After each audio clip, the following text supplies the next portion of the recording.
Every time my wife had an intimate conversation with her assistant, I would write a number in her diary. When she asked me what it meant, I joked playfully. Every time you hurt me, I keep a record. When it reaches 100, I'll leave you. By the time I wrote 99, she didn't take it seriously. When I wrote 100, I heard rhythmic moans coming from the CEO's office. Marcus, give me a child. Be my man, okay? My hand, ready to knock on the door, fell limp at her words. Back home, I took down all our wedding photos, my anger and resentment having nowhere to go. I picked up a pen and wrote 8 words furiously in the diary. Lily, it's over between us. Suddenly, a sentence appeared below. Who are you? Why are you writing in my diary? And what does this 100 mean? Overcome with emotion, I forgot to be afraid and replied, I'm Adrian, because you don't love him. This 100 represents my 100 disappointments in you. I'm leaving you. Words started popping up in the diary one by one. You're Adrian? You want to leave me? Impossible. How could you be Adrian? He's standing right next to me. Who are you really? How can you appear in my diary? 3 questions appeared out of thin air. I was so startled I dropped the diary. It took 2 minutes for me to calm down. Looking at the words, I picked up the pen and replied, I really am Adrian, 30-year-old Adrian. And I know you're 17-year-old Lily. The future you will betray me. So, 17-year-old you shouldn't get close to me either. The diary suddenly went quiet. This was a magical notebook that I found in the attic while packing my bags. It happened a few days after my 30-year-old wife, drunk for the 1000th time, called out Marcus's name and said she regretted marrying me. She said if she had married Marcus instead, she could have been a mother by now. When I opened it, I saw it was full of 17-year-old Lily's love and devotion to me. Growing up, because of my looks, I always had many admirers. But because my parents divorced early, I never had much hope for love. No matter who confessed to me, I always refused. I'm sorry, I just want to focus on my studies. I'm not interested in dating. Until I met Lily. Unlike others, she pursued me relentlessly from middle school to college. After facing rejection after rejection from me, she only became more determined. She even participated in a dangerous car race just to win a watch I liked. Seeing her nearly lose her life, I finally opened my heart. When I discovered this notebook could update in real time, I realized it was connected to 13 years ago. But when I remembered that 2 months ago, when I went to find her, I heard her and her new assistant passionately making love on the couch in her CEO office.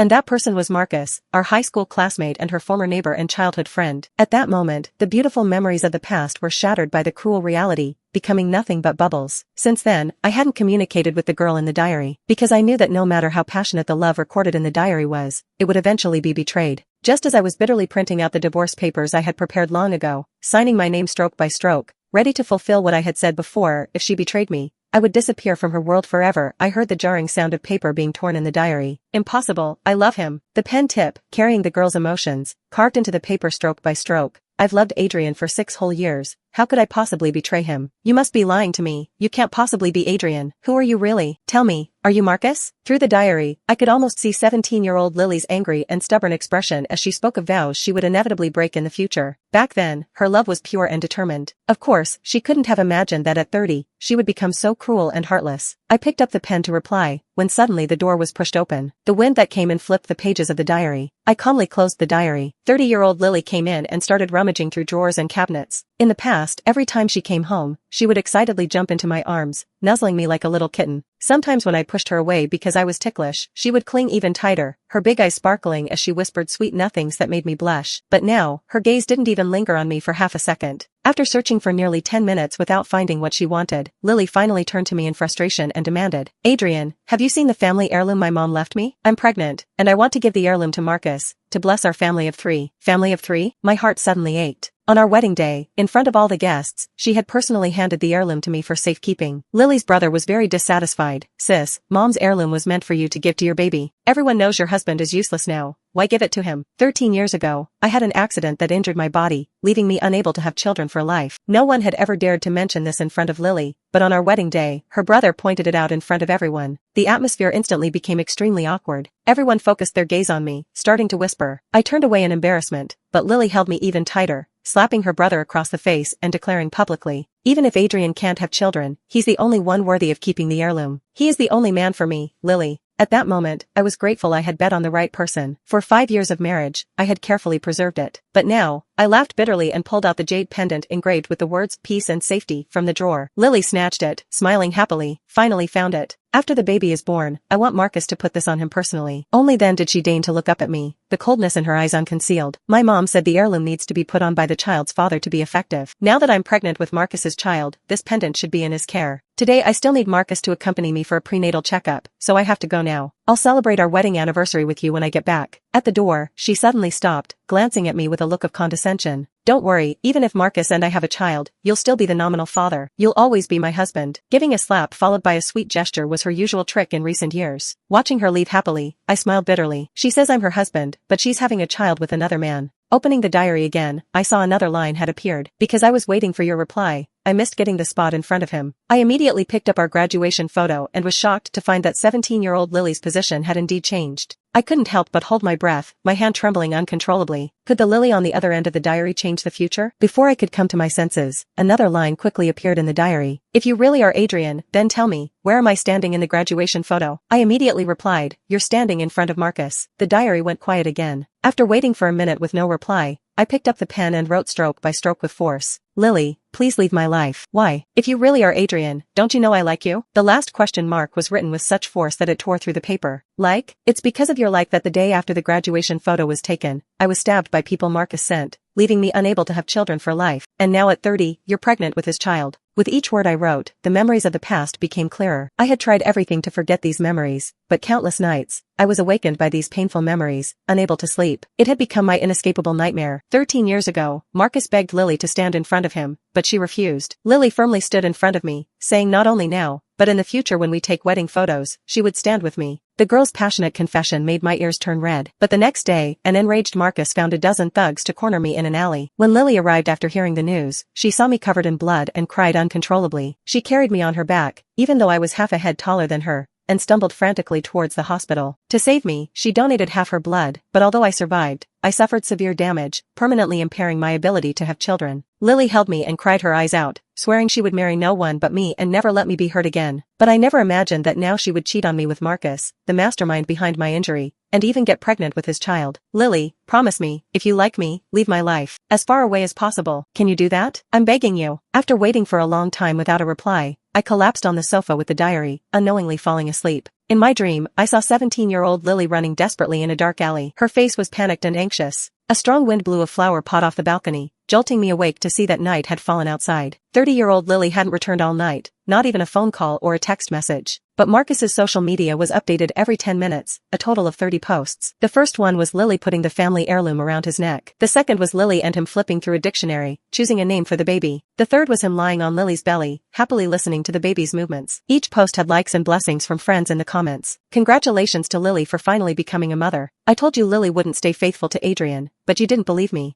How could Adrian ever be good enough for our Lily? Marcus and our Lily are truly a perfect match, made for each other. Lily had liked every post. Perhaps deep down, she felt the same way. Exiting the social media app, I lay on the sofa feeling dizzy and drowsy. In my dream, 17-year-old Lily finally ran out of the alley. What met her eyes was me being pinned down and beaten by a group of thugs, with 17-year-old Marcus pulling out a knife, about to stab me. Adrian. The next second, Lily's eyes turned red, and she rushed forward like a madwoman. Her thin body trembled uncontrollably, but she still picked up a brick from the roadside with all her might and started smashing the lead thug's head again and again. The other thugs swarmed her, stabbing her dozens of times. Lily paid no attention, tightly gripping the blood-stained brick, using her last ounce of strength to smash the lead thug's head open, screaming at the others with a ferocious expression. Come on if you're not afraid to die. Those thugs were intimidated by her do-or-die attitude and fled in panic. Only when their figures had completely disappeared into the alley did Lily collapse powerlessly in front of me, shaking uncontrollably. When our eyes met, she smiled proudly. Adrian, I told you I'd give my life for you, now do you believe me? Lily, I don't need this. Leave me. I shouted her name in anger, instantly waking up, tears already overflowing. Looking at myself in the mirror, with bulging veins and goosebumps all over my body, I didn't know if it was from fear or cold. Looking down at the diary in my arms, I felt my mind was in a fog, unable to distinguish if this was a dream or a memory. Pulling up my shirt, I suddenly froze, quickly feeling my lower abdomen with my hand.